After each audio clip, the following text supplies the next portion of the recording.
Hoy leeremos la obra de Víctor Hugo, Los Miserables, tomo segundo, parte primera, libro séptimo,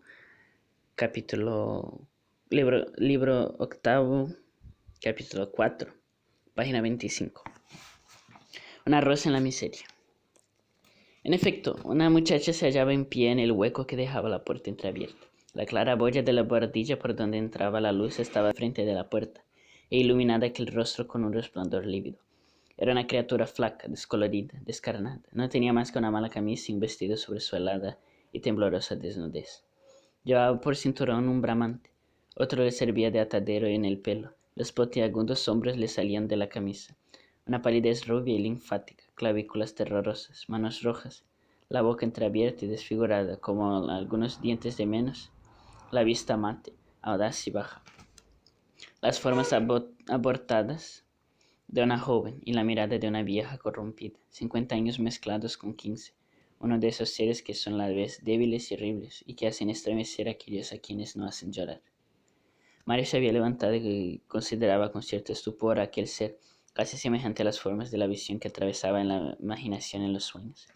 Lo que sobre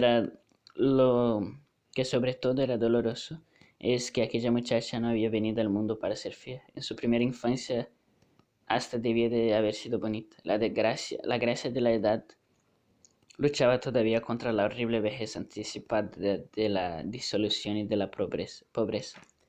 Un resto de belleza moría en aquel rostro de 16 años, como ese pálido sol que se apaga entre horribles nubes durante el alba de un día de invierno. Aquella cara no era absolutamente desconocida a Mario. Creía haberla visto en alguna parte. ¿Qué queréis, señorita?, preguntó. La joven contestó con su voz de presidiario borracho. Traigo una carta para vos, señor Mario.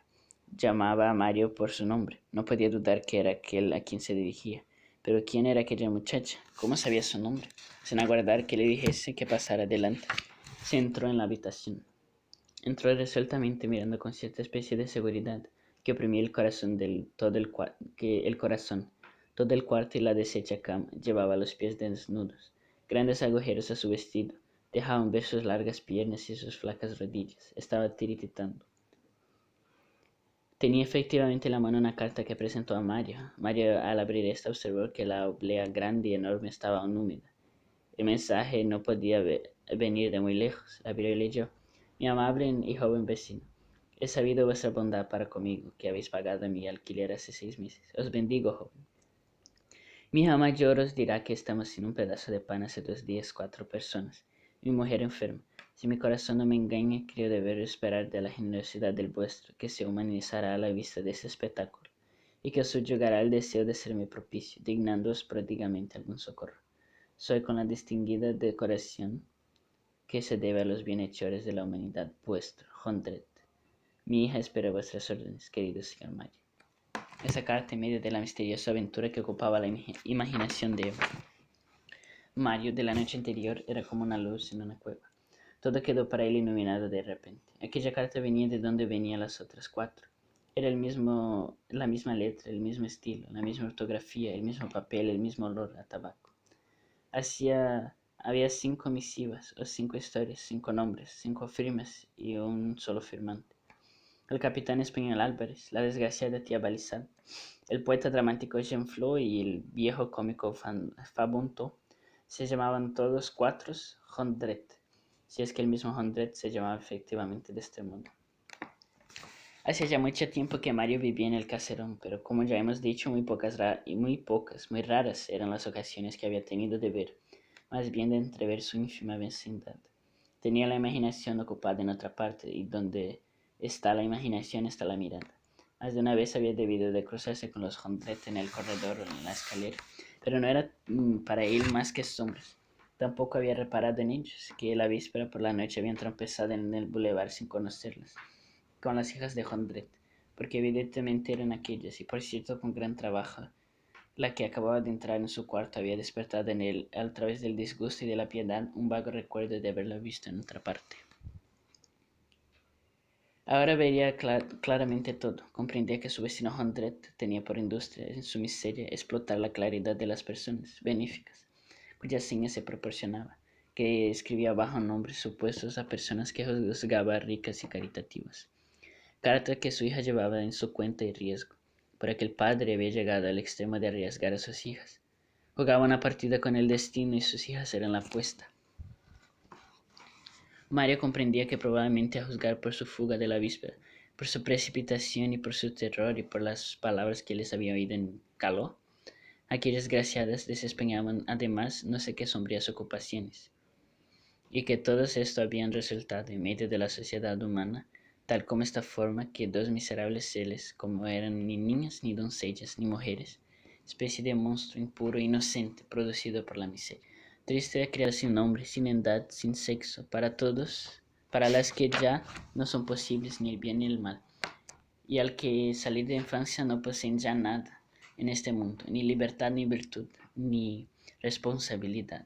Almas abiertas ayer, marchitas hoy, semejantes a esas flores caídas en las calles, manchada por toda clase de lodo mientras llega una rueda que las aplasta. Sin embargo, mientras Mario fijaba en aquello una mirada admirada y dolorosa, la joven iba y venía por la buhardilla, con una audacia de espectro. Sin embargo, movíase en todo sentido sin cuidar para nada de su espectro. Movíase en todo sentido sin cuidarse para nada de su desnudez. A veces su camisa rota y desgarrada le caía casi sobre la cintura. Movía las sillas, desarreglaba los objetos de tocador colocados sobre la cómoda. Tocaba los vestidos de Mario y rebuscaba lo que había por los rincones. «Calla», exclamó, «tenéis un espejo». Y como si hubiese sola tarrateaba coplillas de vaudeville, estribillos ligeros que, cantado por su voz gutural y ronca, parecían lúgubres. Bajo aquel velo de osadía asomaba a veces ciertos encogimientos, cierta inquietud y humillación. El descaro en ocasiones tiene vergüenza. Nada más triste que verla andar de un lado para otro, por mejor decir, revolotear por el cuarto con los movimientos de un pájaro a quien la luz asusta, o que tiene una ala rota. Comprendiese que con otras condiciones de educación y de fortuna, el aire alegre y libre de aquella joven habría podido tener más dulzura y atractivo. Nunca entre los animales la criatura nacida para ser una paloma se cambia en una oxifraga. Esto solo se ve entre los hombres. Mario estaba pensativo y la dejaba hacer. Aproximóse a la mesa. «Ah», exclamó, «tenéis libros». Un relámpago cruzó por sus vidriosas pupilas. Volvió a hablar y su acento expresaba el placer del poder gloriarse de algo, placer al cual no hay criatura que no sea insensible. «Yo también sé leer». Cogiendo vivamente el libro que estaba abierto sobre la mesa, leyó con bastante soltura. El general Bauduin recibió la orden de apoderarse con los 5 batallones de su brigada del castillo de Hougomont, que está en medio de la llanura de Waterloo. Aquí suspendió su lectura. «Ah, Waterloo, lo conozco, es una batalla de hace tiempo. Mi padre ha servido en el ejército. Nosotros, en casa, somos muy bonapartistas. Waterloo fue contra los ingleses». Y dejó el libro, cogió una pluma y exclamó, «También sé escribir». Mojó la pluma en el tintero y se volvió hacia Mario. «¿Queréis ver? Mirad, voy a escribir una palabra para que veáis». Y antes que Mario hubiera tenido tiempo de contestar, escribió sobre un pedazo de papel blanco que había sobre la mesa. «Los corchetes están ahí». Luego, arrojando la pluma, añadió, «No hay falta de ortografía, podéis verlo. Mi hermana y yo hemos recibido educación. No siempre hemos sido lo que somos. No estábamos criadas para...». Aquí se paró, fijó su pupila apagada en Mario y rompió a reír, diciendo con una entonación que contenía todas las angustias ahogadas por todos los cinismos, «Bah». Se puso a cantar en estas palabras en tono alegre. «Tengo hambre, padre, y vos ni una libreta. El frío, madre, me impide hacer calceta. Tirita, Lolita». Luego que hubo acabado la canción, exclamó, «¿Vais alguna vez al teatro, señor Mario?» «Yo voy de cuando en cuando.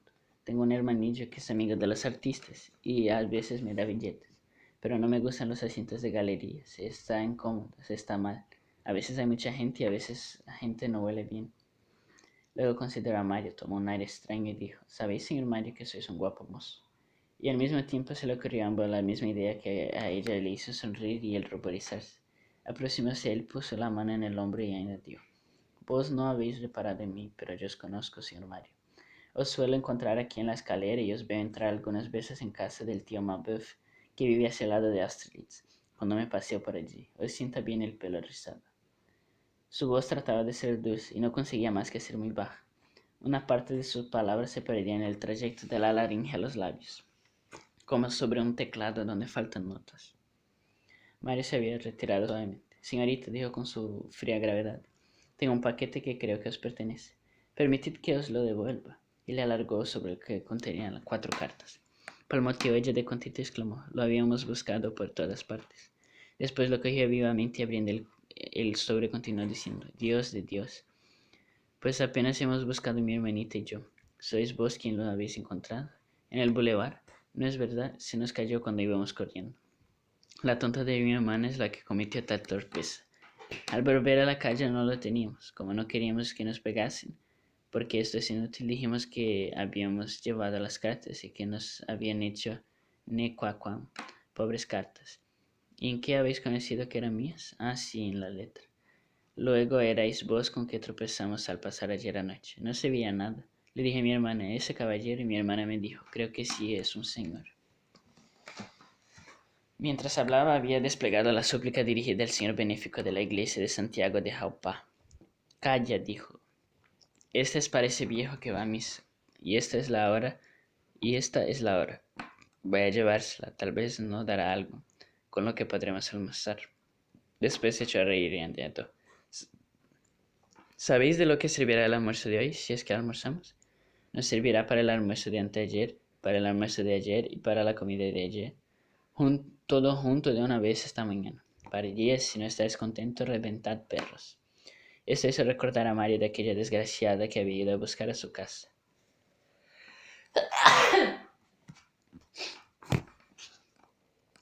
Registró su chaleco y no halló nada. La joven continuaba y parecía hablar como si ignorase que Mario estaba allí. A veces salgo por la noche, otras no vuelvo a casa. Antes de vivir aquí el otro invierno, vivíamos bajo los arcos de los puentes. Nos estrechábamos unos contra otros para no helarnos. Mi hermanita lloraba. Cuando pensamos en ahogar me decía, no, está muy frío. Salgo solo cuando quiero y duermo a veces en los fosos. Por las noches, cuando voy al bulevar, veo los árboles ahorquillados y las casas negras y grandes como la torre de Nuestra Señora. Y me figuro que las paredes blancas son el río y me digo, toma, ahí está el agua. Las estrellas me parecen hechas de iluminación. Diría que arrojan humo y el viento las apaga. Me siento aturdida como si caballos me resoplasen en el oído, aunque sea de noche. Me parece oír organillos y telares. Y qué sé yo qué más. Creo que me tiran piedras. Huyo sin saber. Todo da vueltas, todo. Cuando no se ha comido es muy raro lo que pasa. Miró a Mario con aire espantado. Mario, a fuerza de buscar y rebuscar su bolsillo, había conseguido reunir 5 francos y 6 sueldos. Era todo cuanto el mundo tenía. Mi comida de hoy, pensó. Él aquí, mañana ya veremos. Guardando los 16 sueldos, dio los 5 francos a la joven. Esta cogió la moneda. Bueno, exclamó, ya salió el sol. Y como si el sol hubiera tenido la propiedad de fundir en su cerebro torrentes de calor, prosiguió. 5 francos, trigo largo. Un monarca. Sois un chavo de primavera. Salud, adelante los piñones. 2 días de bureo. Habría chistón tinto y peñarasco y brince y jamaremos y tagarelemos hasta allí. Recogió su camisa sobre su hombro, hizo un profundo saludo a Mario, después una señal familiar con la mano y se encaminó hacia la puerta diciendo, Buenos días, caballero, voy a buscar a mi viejo. Al pasar vio sobre la cómoda una corteza de pan seco que se enmohecía allí con el polvo. Arrojóse sobre ella y la mordió murmurando, Tu orilla está, casi me va a romper los dientes. Luego salió. El ventanillo de la providencia. Hacía 5 años que Mario vivía la pobreza, en la desnudez, en la indigencia, pero entonces advirtió que aún no había conocido la verdadera miseria. La verdadera miseria era la que acababa de pasar ante sus ojos, y en efecto, ¿quién no ha visto más que la miseria de la mujer que no ha visto tampoco nada? Es menester ver la miseria del niño o de la joven. Cuando el hombre ha llegado al último extremo, llega también los últimos recursos. Desgraciados los seres sin defensa que los rodean. El trabajo, el salario, el pan, el fuego, el valor, la buena voluntad, todo le falta a la vez. La claridad del día parece apagarse en el exterior y la luz falta a la vez, y la luz moral se apaga en el interior. En esa sombra el hombre encuentra la debilidad de la mujer y del niño y las doblega violentamente a la ignominia. Entonces todos los horrores son posibles. La desesperación está rodeada de frágiles tabiques que lindan con el vicio o con el crimen, la salud, la juventud, el honor, las santas y poderosas delicadezas de la carne, todavía nueva, el corazón, la virginidad, el pudor, ese epidermis del alma, son siniestramente manoseados por el tiento incierto que busca recursos, que encuentra el oprobio y se acomoda con él. Padres, madres, hijos, hermanos, hermanas, hijas, se adhieren y agregan casi como una formación mineral en esa brumosa promiscuidad de sexos, de parentesco, de edades, de infamias y de inocencias. Se amontonaban pegados uno con los otros en una especie de predestinado chiribitil. Allí se entremiran lamentablemente. Oh infelices, qué pálido están, qué frío tienen. Parece que se hallan en un planeta más lejano del Sol que el nuestro. Aquella muchacha fue para Mario una especie de enviada de las tinieblas. La reveló todo un lado horrible de la noche. Mario hasta casi se acusó de los sueños de delirio y pasión que le habían impedido hasta aquel día dirigir una mirada a sus vecinos, haber pagado su alquiler en un movimiento maquinal. Todo el mundo podía tener aquel movimiento, pero Mario debía ser hecho más. ¿Cómo? Le separaba solamente un tabique de aquellos seres abandonados que vivían a tientas en la noche, fuera del resto de los vivientes, codeábase con ellos. Era en cierto modo el último eslabón del género humano que tocaba. Les había oído vivir, o más bien suspirar al lado suyo, y no había parado la atención en ellos. Todos los días, a cada instante, al través de la pared, les oía andar, ir, venir, hablar, y no prestaba el oído. Y en aquellas palabras había gemidos y tampoco lo escuchaba. Su pensamiento estaba en otra parte, soñando, ocupado con visiones imposibles, con amores en el aire, con locuras. Sin embargo, criaturas humanas, sus hermanos en Jesucristo, su hermano del pueblo, agonizaban inútilmente a su lado. Tenía parte en su desgracia, la agravaba. Porque si hubiese tenido otro vecino, un vecino menos entregado a quimeras y más atento, un hombre ordinario y caritativo, evidentemente su indigencia hubiera sido notada, sus señales de angustia hubieran sido vistas. Y desde entonces, y desde hace largo tiempo tal vez hubiera sido recogido y salvado. Parecía sin duda muy depravados, muy corrompidos, muy envilecidos, hasta muy odiosos, pero son raros aquellos que han caído y no se han degradado. Además hay un punto en que los infortunios, las infamias se confunden y mezclan en una sola palabra: fatal. Los miserables. ¿De quién es la culpa? Además, ¿no es cuando la caída es más profunda cuando la caridad debe ser mayor? Dándose esta lección de moral porque había ocasiones en que Mario, como todos los corazones verdaderamente errados, se erigía en su propio pedagogo y se arrepentía más que en lo que merecía, consideraba la pared que le separaba de los Jondrette y hubiera querido hacer pasar al través de aquel tabique su mirada llena de piedad, para con ella reanimar a aquellos desgraciados. La pared estaba formada por una pequeña capa de yeso, sostenida por listones y pies derechos. Con quien acababa de decir, dejaba distinguir perfectamente el ruido y las palabras y las voces. Era preciso ser el soñador Mario para no haberlo notado todavía. No había pegado papel alguno en la pared, ni ni por el de Mario. Veíase completamente desnuda la grosera fábrica. Mario, sin saber lo que hacía, examinaba la pared. Algunas veces la meditación examina, observa y escudriña, como lo habría en el pensamiento. De pronto se levantó. Acababa de observar hacia lo alto, cerca del techo, un agujero triangular, resultado de 3 listones que dejaban un hueco entre sí. Faltaba la mezcla que debía llenar aquel hueco, y subiendo sobre la cómoda se podía ver por el agujero la buhardilla de los Jondrette. La comiseración debe tener siempre su curiosidad, que el agujero formaba una especie de trampilla. Permitido era mirar como a traición el infortunio para socorrerlo. Veamos lo que son esa gente, pensó Mario, y lo que hacen. Escaló la cómoda, aproximó la vista de la abertura y miró. El hombre fiera en su cueva. Las ciudades, como los bosques, tienen sus antros, donde se oculta todo lo que aquella tiene de más malos y de más temible. Solamente que en las ciudades lo que se oculta sí es feroz, inmundo y pequeño, es decir, feo. En los bosques lo que se oculta es feroz, salvaje y grande, es decir, bello. Madrigueras por madrigueras, preferibles son las de las fieras de las sombras. Las cavernas valen más que los sakisamís. Lo que Mario veía veía era un Saki-Sami. Mario era pobre y su cuarto era indigente, pero así como su pobreza era noble, su buhardilla era limpia. El tugurio en que su mirada se hundía en aquel momento era abyecto, sucio, fétido, infecto, tenebroso y sórdido. Por todo mueblaje, una silla de paja, una mesa coja, algunos viejos tiestos, y en dos rincones dos tarimas indescriptibles. Por toda claridad, una ventanilla de un pie en cuadro con 4 vidrios, adornada de tela de araña. Por aquel agujero entraba la luz suficiente para una cara de hombre pareciese la faz de un fantasma. La pared tenía un aspecto leproso y estaba cubierta de costurones y cicatrices, como un rostro desfigurado por alguna horrible enfermedad. Destilábase a través de ellas una humedad legañosa y divisaba algunos dibujos obscenos, groseramente trazados con carbón.